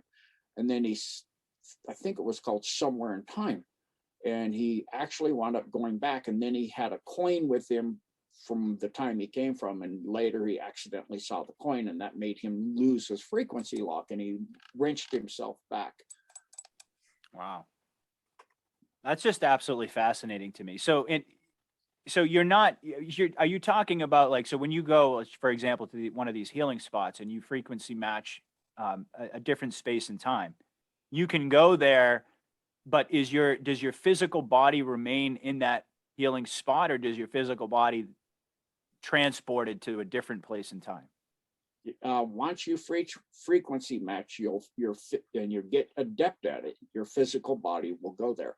Wow. Then all you have to do is, if you have not released where you came from completely, like he didn't in Somewhere in Time, anything that reminds you of where you came from, where and when you came from, if you just pull out a coin or, pull out anything from that frequency match of that time, you would instantly be snapped back to where you were in that original time.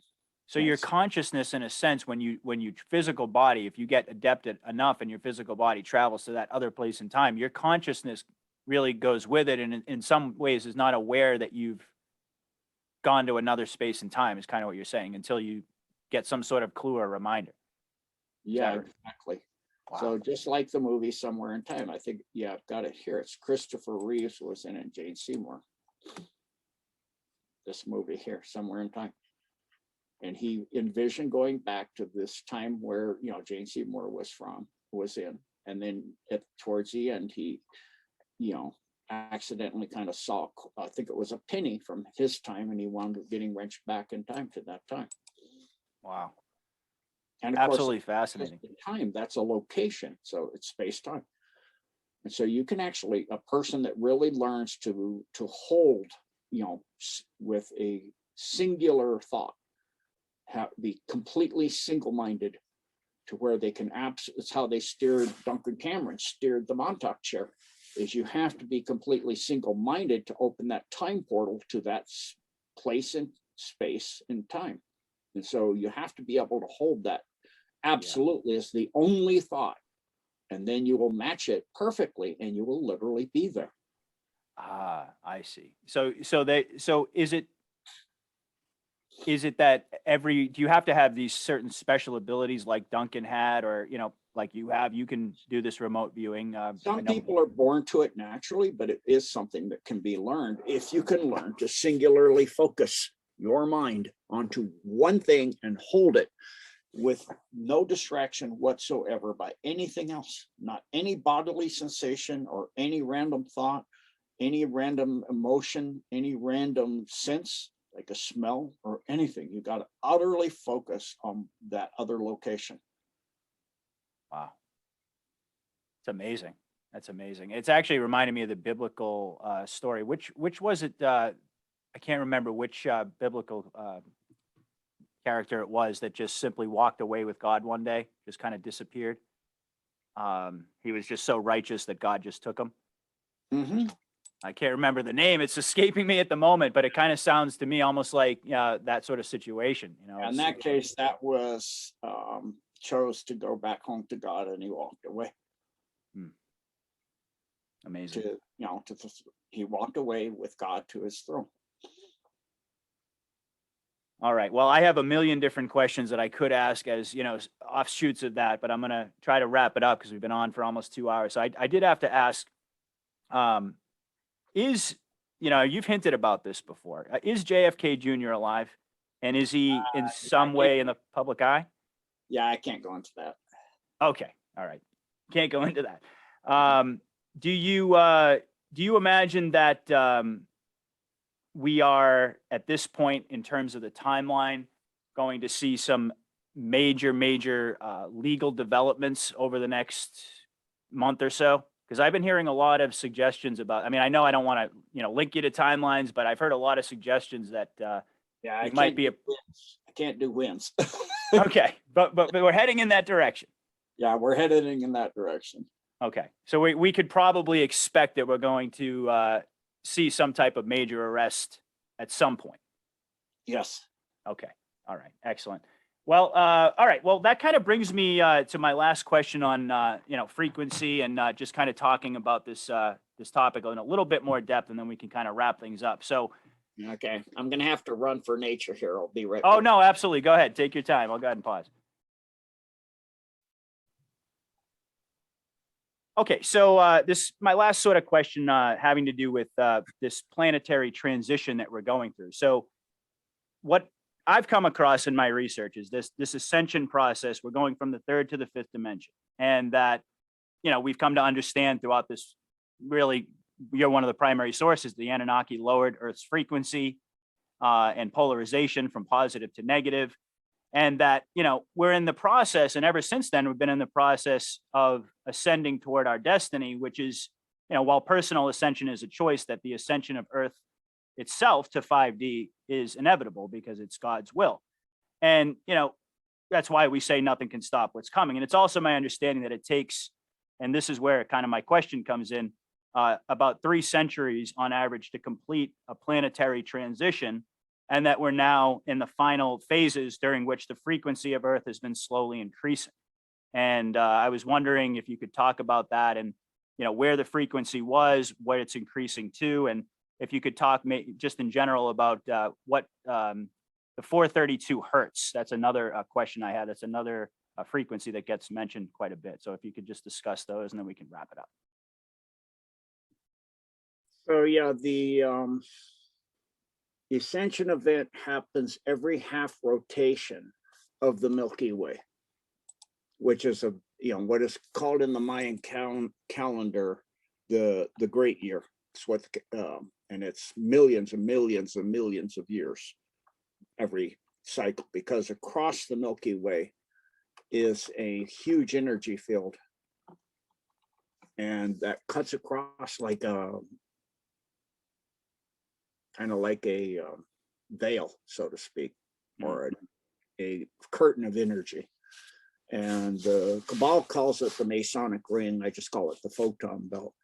And as you pass through that, it increases the density of your sun. And then that radiates that energy out and increases the density of all the planets and the life is on them. And so each time we go through that, every half rotation, you jump through that. Oh, okay. Yeah. So it's not 25,000 or 6,000 or anything. It's actually 125 million years about. Oh, okay. So I was way off when I said 3 centuries. I guess that was totally off. Okay. So then what is it about, can you explain why 432 hertz is considered the magic frequency, and maybe give the audience an idea of which frequency levels are healing as opposed to others that have been really weaponized against us? I mean, the good metaphor Brad Olson used is, a hammer can be used to build a house, but it can also be used to bash someone's head in. Same is true with frequency. So if you could kind of talk about that, and then we can maybe have some final thoughts.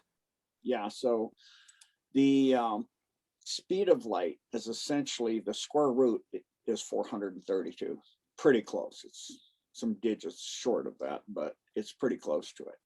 And so the light, or the light of the Holy Spirit, in other words, coming out of the singularity that's at the center of every proton, atom, person, star, planet, whatever, it's the same singularity. So the light coming out is going, of course, at the speed of light. Well, the square of that, the square root of that is 432.